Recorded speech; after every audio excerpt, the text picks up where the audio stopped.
Hello, and welcome again to Living English, where we learn how to speak English for work, travel, or study. In each program, we look at a short drama, then practice our English.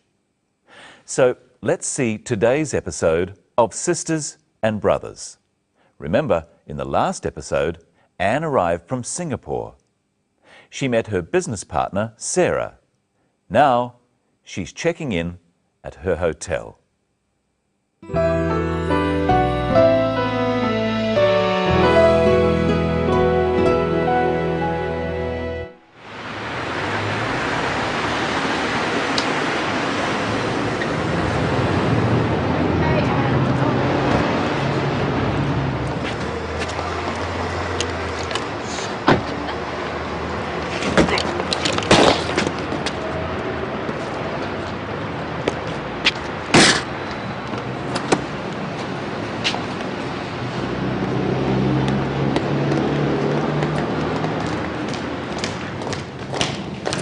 Thank you very much for picking me up.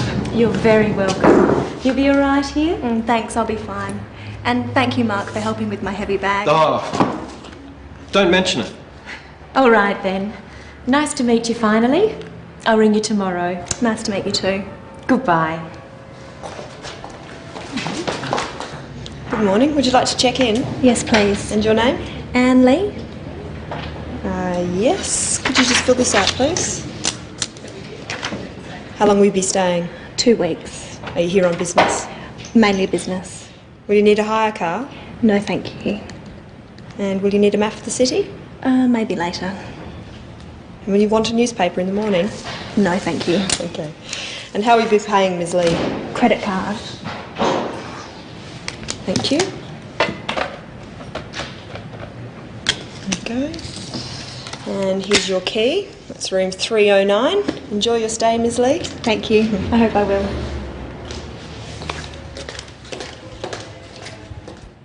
In that episode, we saw how to say thank you and how to reply. Let's have another look. Thank you very much for picking me up. You're very welcome. Anne says, thank you very much. This is a polite way of thanking someone. Try saying, thank you very much for picking me up with the clip. You're very welcome. Thank you very much for picking me up. You're very welcome. Sarah says in reply, you're very welcome. This is a polite reply. Try at home with the clip. Thank you very much for picking me up. Thank you very much for picking me up. You're very welcome. You're very welcome, or just you're welcome, is what we usually say when someone thanks us. Your is short for you are. You are welcome. Now listen for how Anne says thank you to Mark. And thank you, Mark, for helping with my heavy bag. Oh, She just says thank you. There's another way of saying thank you for everyday things. Listen carefully. You'll be all right here? Thanks, I'll be fine. Anne said thanks to a polite question. For small things like this, we just say thanks. In our next clip, listen for what Mark replies when Anne says thank you. And thank you, Mark, for helping with my heavy bag. oh, don't mention it. Mark says, don't mention it. He's politely saying that Anne doesn't need to say thank you. Don't is a way of saying do not, and mention means say. Now try saying it yourself. And thank you, Mark, for helping with my heavy bag. Oh, And thank you, Mark, for helping with my heavy bag. oh, don't mention it. In that episode, we also saw how to say goodbye. Nice to meet you too. Goodbye. She says goodbye as she leaves. It's a formal way of saying that you are going. Practice saying goodbye with the clip. Nice to meet you too. Nice to meet you too. Goodbye. When you get to know someone a little better, you can say, "See you later." Practice saying this after me. See you later. See you later. Now, let's look at how to ask questions about what you're going to do. How long will you be staying? 2 weeks. How long will you be staying? We use the word will to ask about the future. Now listen to another question that uses will to ask about the future. Listen carefully. The hotel clerk speaks very fast. Will you want a newspaper in the morning? Here's another question from the clerk. And will you need a map of the city? And here's another one. Will you need a hire car? All these questions are about what Anne will do in the future. They ask about her plans. They ask about what she intends to do or what she is going to do. For example, the question, "Will you need a hire car?" is asking about the future, about what Anne might need in the next few days. Now listen carefully in our next clip for another use of will to ask about the future. Thank you very much for picking me up. You're very welcome. You'll be all right here? Will you be all right here? Sarah wants to know how Anne will be in the next few days while she is staying at the hotel. In the next clip, see how the word will is used when you are not asking a question. And here's your key. That's room 309. Enjoy your stay, Ms. Lee. Thank you. I hope I will. Anne replies, "I hope I will," to the clerk, telling her to enjoy her stay at the hotel. She hopes that in the future she will enjoy staying at the hotel. If you are not asking a question, you use the word will after words such as she. She will need a hire car. I will need a hire car. And you will need a hire car. These sorts of words, I, she, you, are called pronouns. We use will before pronouns in questions. So if I say, "Will you need a hire car?" it's a question.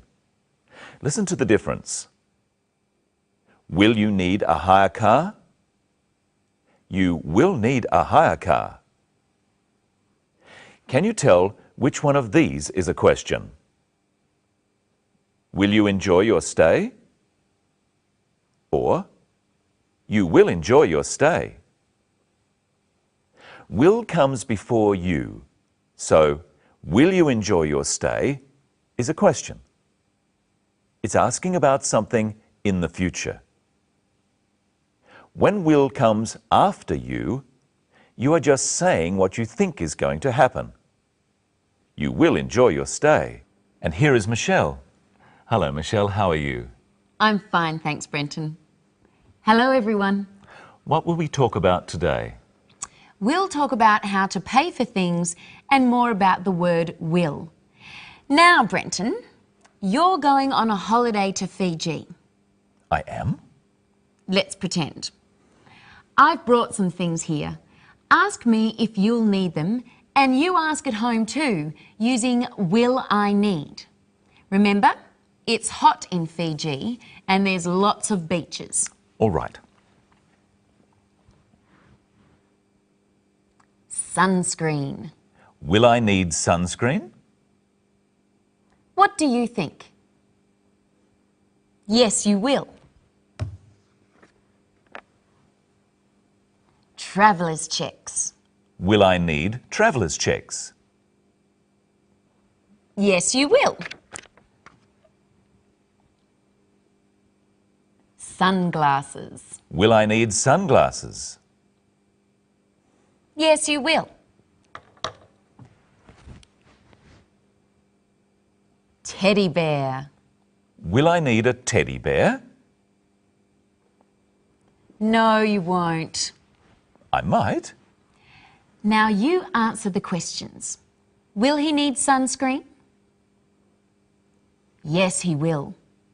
Will he need sunglasses? Yes, he will. Will he need a teddy bear? No, he won't. Oh. Now, let's look at the scene where Anne pays for her hotel room.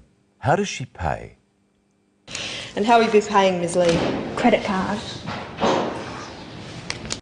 Anne pays by credit card. How else can you pay for things? Well, you can pay in cash. So we say you pay by credit card or in cash. How else can you pay? Well, you can often pay by EFTPOS. EFTPOS stands for Electronic Funds Transfer at Point of Sale. You use your ATM card for this. And you can pay by cheque.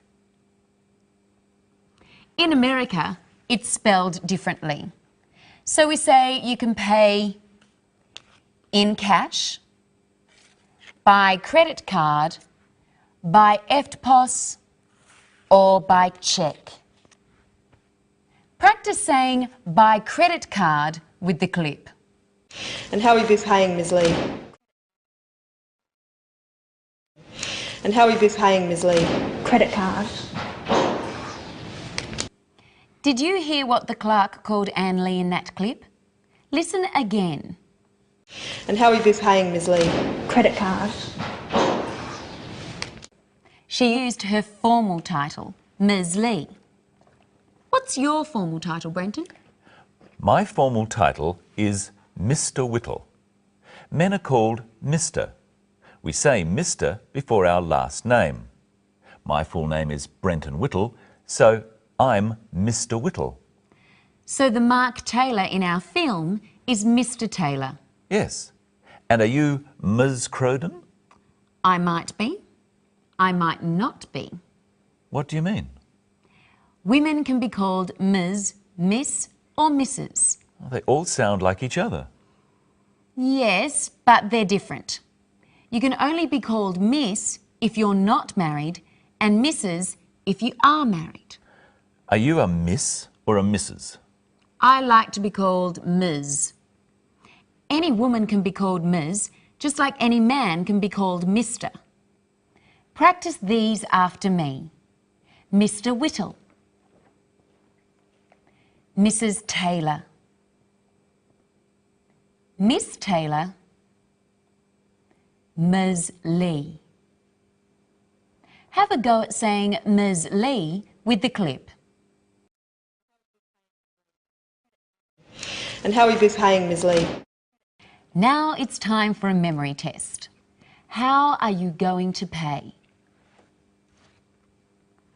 By credit card? By cheque? In cash? And I hope you'll watch our next program. We'll find out how to make appointments and about words to do with time. So until then, see you later.